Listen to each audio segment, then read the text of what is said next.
Hello and welcome to insure civil services. मेरा नाम है सौरभ यादव और आप देख रहे हैं उत्तर प्रदेश स्पेशल की सीरीज, जिसमें आपको ऑलरेडी 3 लेक्चर दिए जा चुके हैं और आज हमारा उत्तर प्रदेश स्पेशल का चौथा लेक्चर होगा। आज हम कुछ उत्तर प्रदेश की नदियों के बारे में देखेंगे। आज का लेक्चर शुरू करने से पहले हम पिछले लेक्चर का थोड़ा सा क्विक रिवीजन कर लेते हैं। हमने अपने पिछले लेक्चर में उत्तर प्रदेश की जनजातियों के बारे में देखा था, जिसमें हमने बताया था कि उत्तर प्रदेश में कुल 12 जनजातियां सूचीबद्ध हैं, जिसमें से थारू और बुक्सा जनजातियां 2003 से पहले सिर्फ 2 जनजातियां ही उत्तर प्रदेश में सूचीबद्ध थीं, लेकिन 2003 में केंद्र सरकार के द्वारा 10 नई जनजातियों को सूचीबद्ध कर दिया गया, जिसके बाद उत्तर प्रदेश में कुल 12 नई जनजातियां हो गईं। थारू जनजाति की बात करें तो सबसे ज़्यादा जनसंख्या में थारू जनजाति ही है, जो उत्तर प्रदेश के तराई क्षेत्रों में पाई जाती हैं। बुक्सा जनजाति की बात करें तो बुक्सा जनजाति उत्तर प्रदेश के बिजनौर और आगरा जनपद में पाई जाती हैं। बाकी नई 10 जनजातियां जो सूचीबद्ध की गई हैं, उनमें से एक है सहरिया जनजाति, जो उत्तर प्रदेश के ललितपुर जनपद में ही पाई जाती हैं।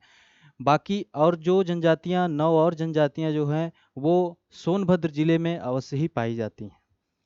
2011 की जनगणना के अनुसार अगर देखते हैं तो उत्तर प्रदेश की टोटल जनसंख्या का 0.6% ही जनजातियां उत्तर प्रदेश में हैं, 0.6% ही जनजातियां हैं। अगर हम देखते हैं कि सबसे ज़्यादा जनजाति वाला जिला कौन सा है, कहाँ के कौन से जिले में सबसे ज़्यादा जनजातियां हैं, तो वो जिला है सोनभद्र। और सबसे कम जनजातियां कौन से जिले में हैं, तो वो है बागपत में। अयोध्या और जालौन दो ऐसे जिले हैं जहां पर जनजातियां एकदम नहीं पाई जाती हैं उत्तर प्रदेश में। हमने कुछ क्वेश्चंस भी देखा था। जनजातियों से क्वेश्चन अवश्य ही पूछे जाते हैं, आपका समीक्षा अधिकारी हो, उत्तर प्रदेश पीसीएस हो, या फिर यूपीएसआई हो, या फिर यूपी ट्रिपल एससी पीईटी का एग्जाम हो, जरूर पूछे जाएंगे। अगर आप समीक्षा अधिकारी का पेपर उठाकर देखते हैं तो जो 2016 में पेपर हुआ था, उसमें total 22 question Uttar Pradesh special से पूछे गए हैं। 2017 समीक्षा अधिकारी का पेपर जो 2018 में हुआ था, उसमें उत्तर प्रदेश स्पेशल से 15-16 क्वेश्चन पूछे गए हैं। और 2020 में जो 2016 वाला पेपर हुआ था, उसमें भी 14-15 क्वेश्चन उत्तर प्रदेश स्पेशल से पूछे गए हैं। सिर्फ फ्री की बात कर रहे हैं, मेंस में भी 6 से 7-8 क्वेश्चन समीक्षा अधिकारी के पूछे जाते हैं। तो चलिए आज शुरू करते हैं उत्तर प्रदेश की नदियों के बारे में। तो उत्तर प्रदेश में मुख्य रूप से गंगा और यमुना नदियां प्रवाहित होती हैं। तो चलिए देखते हैं। यह है उत्तर प्रदेश का मैप और यहाँ पर गंगा नदी आप देखेंगे कि यहाँ उत्तर प्रदेश का बिजनौर जनपद है। गंगा नदी उत्तर प्रदेश के बिजनौर जिले से एंट्री करती है उत्तर प्रदेश में, और एग्जिट कहाँ होती है, यहाँ बलिया जनपद से एग्जिट होती है और बिहार में एंट्री कर जाती है। ओके। गंगा सबसे ज़्यादा 133 किलोमीटर तक बदायूं जनपद में प्रवाहित होती है। 133 किलोमीटर बदायूं जनपद में। ओके। गंगा नदी की ट्रिब्यूटरीज की बात करें तो गंगा में जो कि इधर से आप देखेंगे रामगंगा, गोमती, ये घाघरा, ये बिहार में जाके आगे बिहार में गंडक है, फिर कोसी है, फिर महानंदा है। ये बाएं साइड से गंगा में आके मिलती हैं, गंगा की सहायक नदियां ट्रिब्यूटरीज हैं। और दाहिने साइड से अगर हम देखते हैं तो यहाँ पे यमुना जाके एंट्री करती है प्रयागराज में, और आगे जाके मिलेगी आपको ये सोन नदी आगे जाके बिहार में एंट्री करती है। और भी बहुत सी नदियां हैं जो दाहिने साइड से गंगा नदी में आके मिल जाती है। ठीक है। दूसरी सबसे महत्वपूर्ण नदी उत्तर प्रदेश की है यमुना। यमुना जो है कि सहारनपुर जनपद से एंट्री करती है। यमुना उत्तराखंड, हिमाचल प्रदेश, हरियाणा, उत्तर प्रदेश और केंद्र शासित प्रदेश दिल्ली से प्रवाहित होती है और यहाँ प्रयागराज में आके गंगा से मिल जाती है। 2020 पीसीएस प्री के पेपर में यमुना नदी की सहायक नदियों के बारे में क्वेश्चन पूछा गया था कि निम्नलिखित में से कौन सी सहायक नदी नहीं है यमुना की। हम आगे उसको देखेंगे, उसका वो क्वेश्चन भी आगे हम लोग देखेंगे। तो ये नदियों के बारे में है। हाँ, प्रदेश में गंगा 28 जिलों से होकर प्रवाहित होती है और लगभग 900 किलोमीटर तक उत्तर प्रदेश में प्रवाहित होती है। ठीक है। सर्वाधिक हमने बताया गंगा तट जो है बदायूं जनपद में। ओके। गंगा सर्वाधिक प्रदूषित होती है कन्नौज जनपद से वाराणसी तक सबसे ज़्यादा प्रदूषित होती है। और बीओडी की बात करें तो बीओडी सर्वाधिक पाया जाता है कानपुर से प्रयागराज के बीच में, कानपुर से इलाहाबाद, कानपुर से प्रयागराज के बीच में सर्वाधिक बीओडी मिलता है। बीओडी होता क्या है? Biological oxygen demand. बीओडी होता है बायोलॉजिकल ऑक्सीजन डिमांड। एक होता है डिजॉल्व्ड ऑक्सीजन, डीओ होता है, और बीओडी है, फिर एक होता है सीओडी।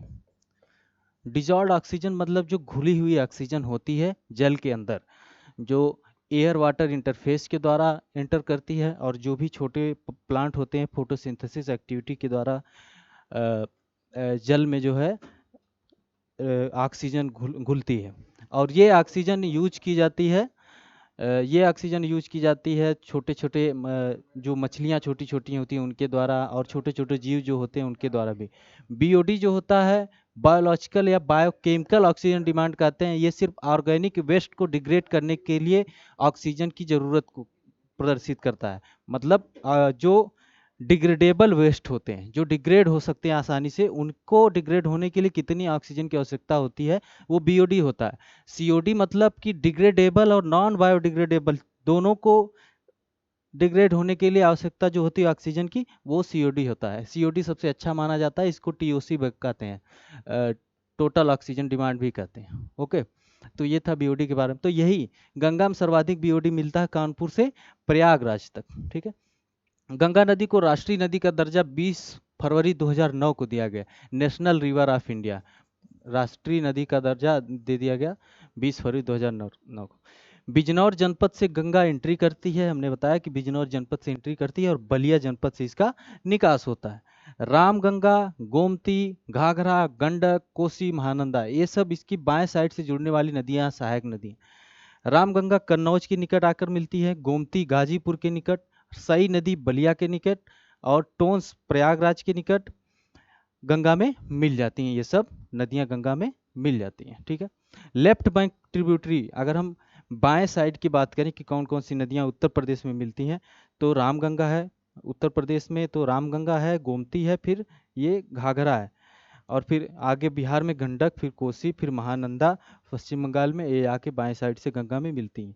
और दाहिने साइड की बात करें तो मुख्य रूप से हैं यमुना नदी है और सोन नदी है गंगा की दाहिने साइड से। ओके, आगे देखते हैं यमुना नदी के बारे में। यमुना नदी यमुनोत्री ग्लेशियर के बंदर पुंछ रेंज से निकलती है और उत्तर प्रदेश के 20 जिलों में प्रवाहित होती है। कितने जिलों में? 20 जिलों में।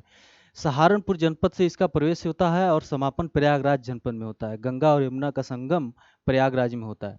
सहारनपुर में एंट्री करती है गंगा और यमुना। यमुना जो है कि उत्तराखंड, हिमाचल प्रदेश, हरियाणा, केंद्र शासित प्रदेश दिल्ली, और साथ ही साथ उत्तर प्रदेश में प्रवाहित होती है। ये क्वेश्चन पूछे जा सकते हैं कि यमुना नदी कौन कौन से जिलों में, कौन कौन से राज्यों में प्रवाहित होती है। ओके, यही क्वेश्चन पूछा गया था कि राइट बैंक, दाहिने साइड से कौन कौन सी नदियां आके यमुना में मिलती हैं, कौन कौन सी सहायक नदियां हैं जो दाहिने साइड से आके यमुना में मिलती हैं। तो कौन सी है? चंबल है, सिंध है, बेतवा है, केन है। चंबल है, सिंध है, बेतवा, केन, ये राइट बैंक ट्रिब्यूटरीज हैं, दाहिने साइड से आके यमुना में मिलती हैं। और लेफ्ट बैंक मतलब बाएं साइड से हिंडन, रिंद, सिंगार एंड वरुणा, 4 नदियां बाएं साइड से भी हैं, 4 नदियां दाहिने साइड से भी हैं। तो इसको याद कर लीजिएगा, हिंदन, रिंद, सिंगार और वरुणा, ये सब नदियां आके यमुना में लेफ्ट साइड से मिलती हैं, बाएं साइड से। ओके, आगे क्वेश्चन देखते हैं। ये question Uttar Pradesh PCS pre 2020 में पूछा गया है। यमुना नदी की निम्नलिखित सहायक नदियों पर विचार कीजिए और उन्हें पश्चिम से पूर्व की ओर क्रम से व्यवस्थित करिए।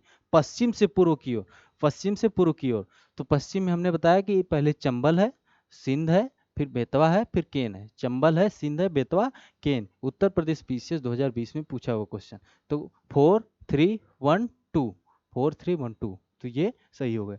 ये थोड़ा टफ क्वेश्चन है क्योंकि ऐसे क्वेश्चन यूपीएससी ही पूछता है, यूपी पीसीएस भी अब पूछने लगा, तो मतलब लेवल अपना बढ़ा लीजिए आप।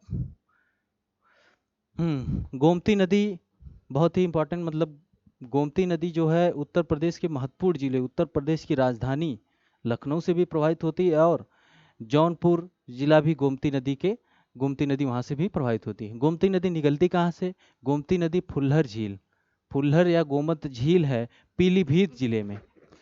पीलीभीत जिला उत्तर प्रदेश का ऐसा जिला है जो उत्तराखंड के साथ भी सीमा साझा करता है, साथ ही साथ पीलीभीत का बॉर्डर शेयर होता है नेपाल के साथ, अंतर्राष्ट्रीय बॉर्डर भी शेयर होता है। तो वहीं से निकलती है फुल्लर झील, और कैथी गाजीपुर में गंगा से मिल जाती है। गोमती नदी गाजीपुर में गंगा से मिल जाती है, कैथी जगह, ठीक है। घाघरा नदी, अगली नदी है घाघरा नदी, तिब्बत के मापचा चुंगो हिमनद से निकलती है, और पर्वतीय प्रदेश में इसे करनाली कहा जाता है, और मैदानी प्रदेश में ये घाघरा कहलाती है। लखीमपुर व बहराइच की सीमा बनाती है, लखीमपुर व बहराइच के बॉर्डर बनाती है, और यही अयोध्या में सरयू नदी कहलाती है, यही सरयू नदी कहलाती है। घाघरा छपरा, छपरा बिहार में गंगा मिल जाती है, छपरा जिला नहीं है, छपरा जिला नहीं है, सारण जिले में छपरा है, सारण जिले में छपरा है, वहाँ जाकर ये गंगा में मिल जाती है, ठीक है। तो हमने उत्तर प्रदेश की महत्वपूर्ण नदियाँ जैसे कि गंगा, यमुना, गोमती, घाघरा के बारे में अभी डिस्कशन किया। हाँ, आगे देखते हैं।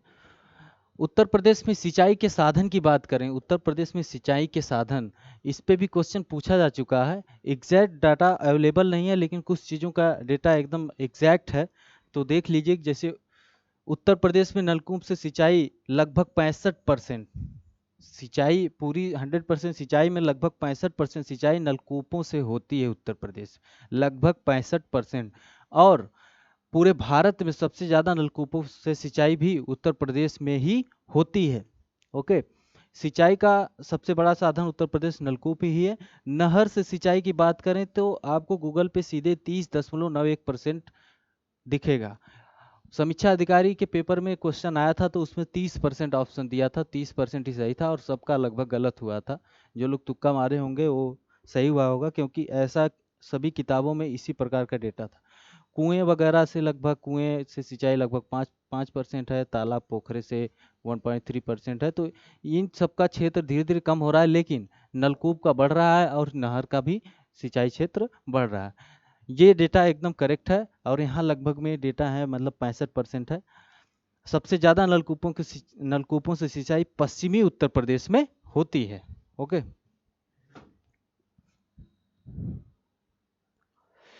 उत्तर प्रदेश राज्य में कुल सिंचित क्षेत्र का नहर सिंचाई क्षेत्र कितने प्रतिशत है? समीक्षा अधिकारी 2020 में पूछा गया, जो 2016 का पेपर था, 2016 का पेपर था, 2020 में क्वेश्चन हुआ था, पेपर हुआ था।